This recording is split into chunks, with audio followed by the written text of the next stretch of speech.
அனைவருக்கும் மக்களே, one day one question. லாஸ்டா பார்த்த ஒன் டே ஒன் கொஸ்டின் கேட்டீங்கன்னா, தீரன் சின்னமலை பற்றிய கூற்றுகளில் சரியானது எது அப்படின்னு தான் இருந்தாங்க. மொத்தம் 3 கூற்று கொடுத்திருந்தாங்க.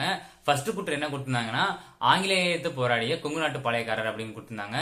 ரெண்டாவது கூற்று என்னன்னு கேட்டீங்கன்னா, பிரெஞ்சுக்காரர்களாலும் திப்புவாலும் பயிற்சியளிக்கப்பட்ட பாளையக்காரர் அப்படிங்கிறது. மூணாவது கூற்று என்னன்னா, 1800 இருந்து 1805 ஜூலை 31, அதாவது இவர் தூக்கிலிடப்படும் வரை பிரெஞ்சுக்காரர் எடுத்து போராடினார் அப்படின்னு கொடுத்திருந்தாங்க. இதுல எந்தெந்த கூற்று சரின்னு கேட்டீங்கன்னா, முதல் 2 கூற்று சரி, ஓகேங்களா. ஃபர்ஸ்ட் 2 கூற்று சரி. மூன்றாவது கூற்றான 1800 இருந்து 1805 ஜூலை 31 தூக்கிலிடப்படும் வரைக்கும் பிரெஞ்சுக்காரர்கள் எடுத்து போராடினார் சொன்ன கூற்று தான் தவறு.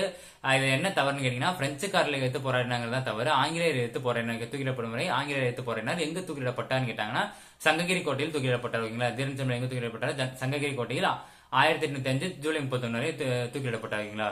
நெக்ஸ்ட் இன்னைக்கான ஒன் டே ஒன் கொஸ்டின் என்னன்னு கேட்டீங்கன்னா, poverty and unBritish rule of India, அதாவது இந்தியாவில் வறுமையும் பிரிட்டிஷ் தன்மையற்ற ஆட்சியும் என்ற நூலை எழுதியவர் யார் அப்படிங்கிறத இன்னைக்கான ஒன் டே ஒன் கொஸ்டின்.